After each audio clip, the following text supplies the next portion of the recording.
कोकणातील प्रत्येक अपडेट जाणून घेण्यासाठी आजच माझे कोकणच्या सोशल मीडिया प्लॅटफॉर्मला लाईक, फॉलो आणि सबस्क्राईब करा.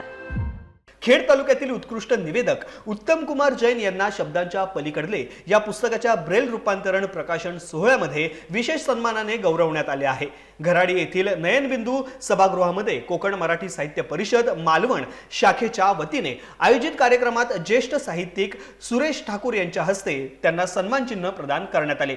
अनेक वर्षांपासून सामाजिक, सांस्कृतिक, साहित्यिक आणि विविध सार्वजनिक कार्यक्रमांमध्ये प्रभावी सूत्रसंचालन व ओघवत्या निवेदनातून उत्तम कुमार जैन यांनी स्वतंत्र ओळख निर्माण केली आहे. कार्यक्रमाच्या आशयाला साजेशी भाषा, प्रसंगानुरूप निवेदन आणि श्रोत्यांशी सहज संवाद साधण्याच्या त्यांच्या शैलीचे मान्यवरांनी विशेष कौतुक केले. तसेच शब्दांच्या पलीकडले या पुस्तकाच्या ब्रेल रूपांतरणामुळे दृष्टीहीन बांधवांसाठी ज्ञानाची नवी दारे खुली करणाऱ्या उपक्रमाचेही उपस्थितांनी स्वागत केले.